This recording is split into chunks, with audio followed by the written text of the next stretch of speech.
다음 주부터 제천 화재 참사가 발생한 건물이 본격적으로 철거 작업에 들어갑니다. 하지만 참사의 진상을 밝히겠다며 제천시의 건물 철거 연기를 요구했던 국회의 방문 일정은 아직도 잡히지 않았습니다. 청주시 팀장급 공무원들과 골프 여행을 함께 다녀온 업자가 수십 건의 공사를 수의계약으로 수주했다는 소식 어제 전해드렸습니다. 그런데 청주시의 고발 이후에도 이상한 수의계약은 계속됐습니다. 주 52시간제 적용을 앞두고 있는 버스업계에 초비상이 걸렸습니다.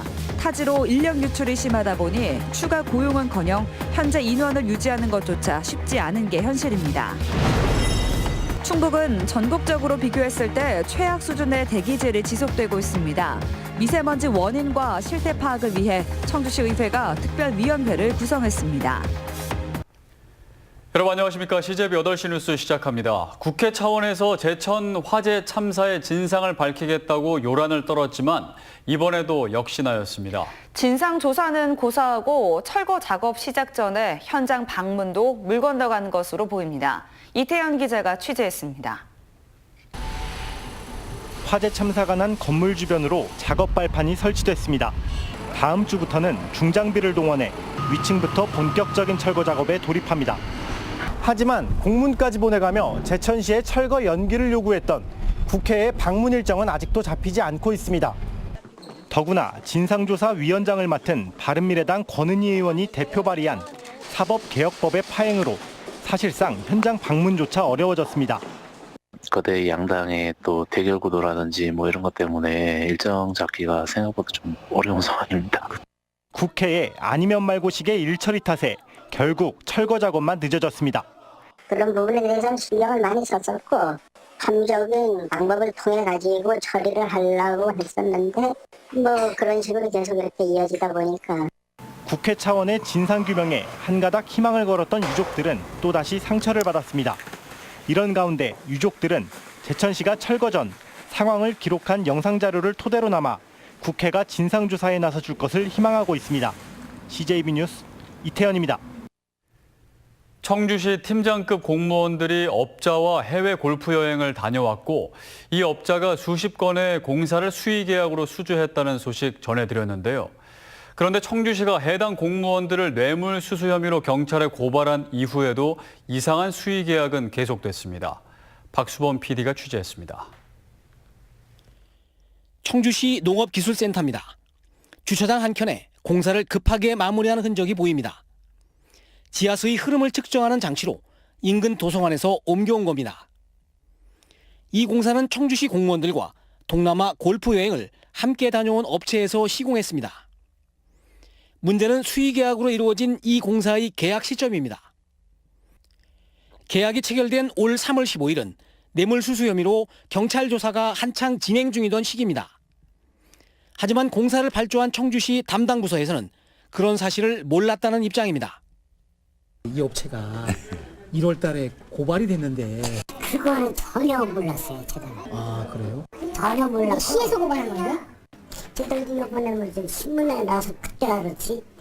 그 업체가 여기 가끔 들어오거든요. 청주시의 고발 이후 이 업체가 따낸 수의계약이 3건이나 됩니다. 올 2월 15일 수의계약한 남이미원 농업용 관정공사, 2월 26일에 계약한 강내면 수도보수공사, 3월 15일 계약한 가경동 지하수 관측망 이전 설치공사 등입니다.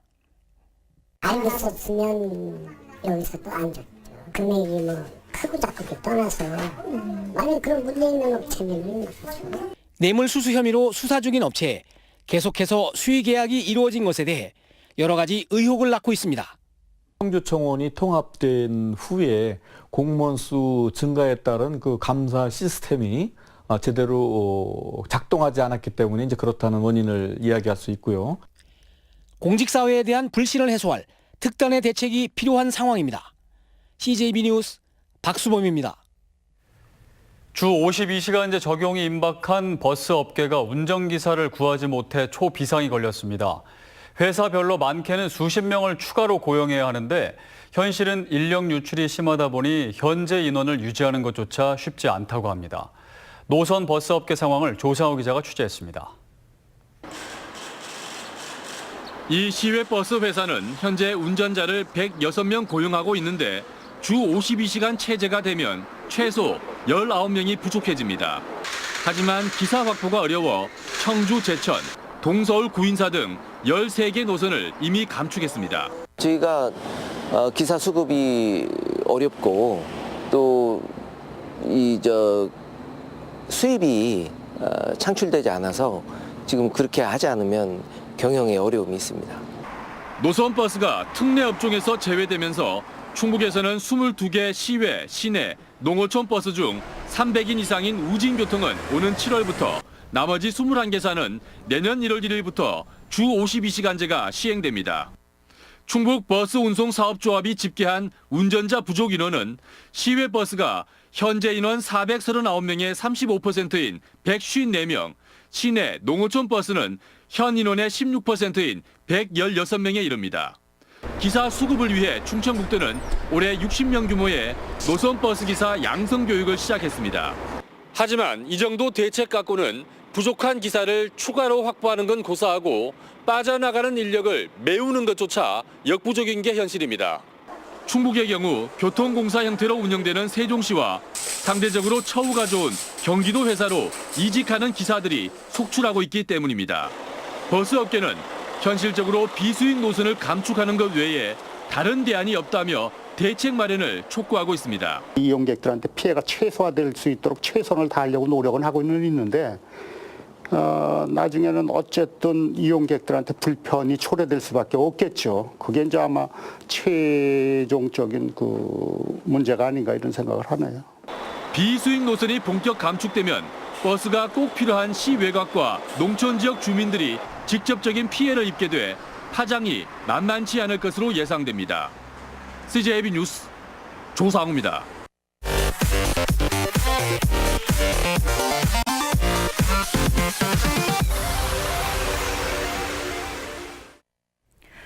전국에서도 최악 수준인 청주시의 미세먼지 원인과 실태 파악을 위해 청주시 의회가 특별위원회를 구성했습니다. 소각장 인허가 과정부터 미세먼지 배출 사업장의 지도 점검 실태까지 하나하나 꼼꼼히 들여다볼 계획입니다. 정진규 기자입니다. 이의가 없으므로 가결되었음을 선포합니다. 청주시의회가 미세먼지 특별위원회를 구성했습니다. 이영신 위원장 등 청주시 의원 11명으로 구성된 미세먼지 특위는 앞으로 청주의 미세먼지 원인과 실태를 조사하게 됩니다. 특위는 가장 먼저 미세먼지를 다량 배출하는 폐기물 소각장의 인허가 과정을 들여다볼 계획입니다. 청주에서 하루 동안 태워지는 폐기물은 모두 1,440여 톤으로 전국 소각량의 18%를 차지하고 있습니다. 이처럼 과다한 소각량 허가가 적절했는지 따져보겠다는 겁니다.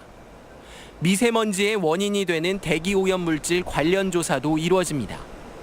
청주 지역 공장들은 미세먼지의 원인인 황산화물과 질소산화물을 각각 47%와 13% 배출하고 있습니다.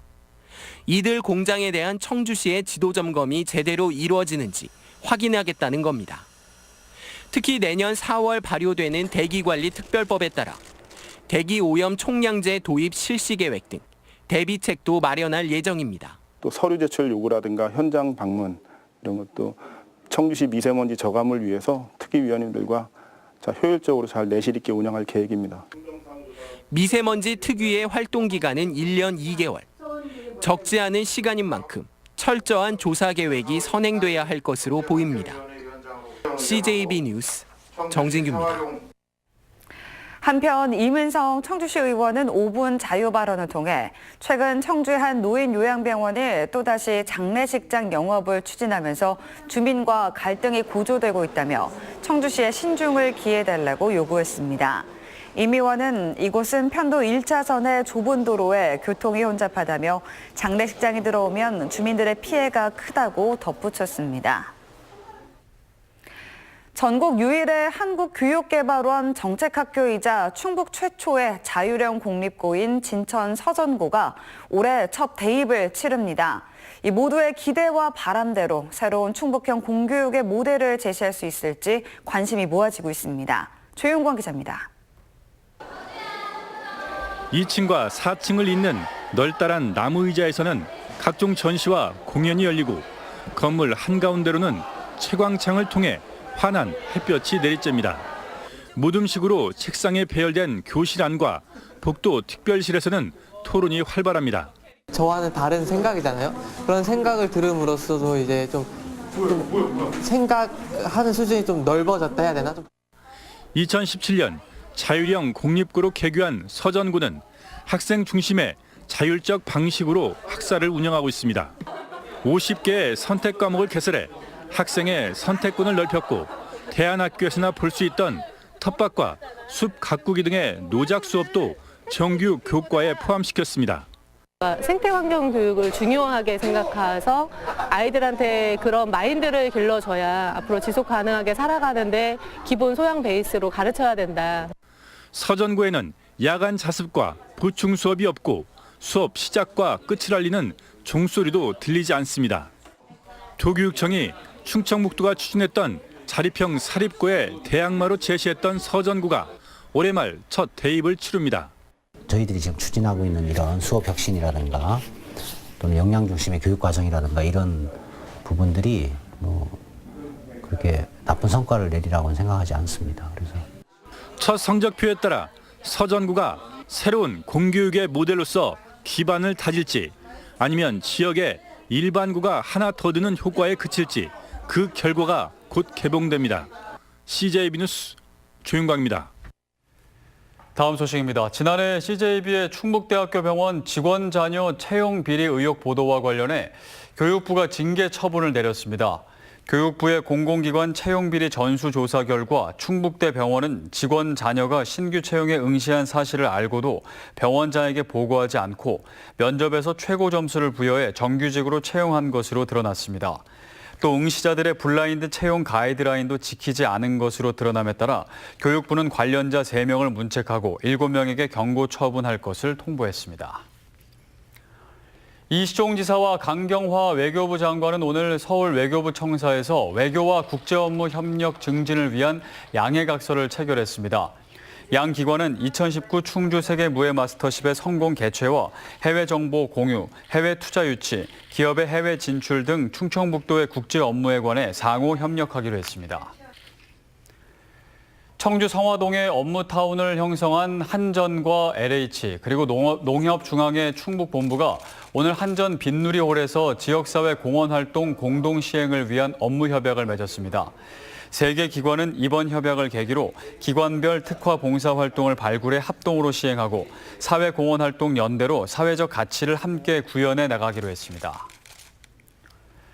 청주시와 한국보건복지인력개발원이 관광 활성화를 위한 업무 협약을 맺었습니다. 오늘 협약에 따라 한국보건복지인력개발원은 청주시의 역사, 문화 자원을 활용한 교육 프로그램을 운영해 관광 활성화에 도움을 주게 됩니다. 충청북도가 20여 년 만에 도 경계에 설치된 홍보 조형물을 교체합니다. 도는 지난 2000년부터 도내 38곳에 도 캐릭터인 고드미와 바르미를 설치했지만 충북의 이미지와 미래상을 반영하는 데 한계가 있다는 지적을 받아왔습니다. 충청북도는 주민 의견 수렴과 자문회의를 거쳐 오는 11월까지 디자인을 확정한 뒤 2021년부터 도계 조형물을 교체할 계획입니다. 충북교육청이 학생들도 학교운영위원회 회의에 참석할 수 있도록 하는 내용의 조례 개정안을 입법 예고했습니다. 개정안에는 학교운영위원회가 학생들의 학교 생활과 밀접한 안건을 처리할 때 학생 대표 등이 참석할 수 있다는 조항을 신설했습니다. 또 정당인의 학교운영위원회 참여를 제한하는 규정도 삭제했습니다.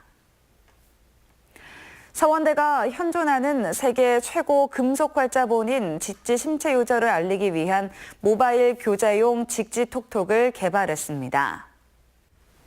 이상으로 CJB 8시 뉴스를 모두 마칩니다. 시청해주신 여러분 고맙습니다.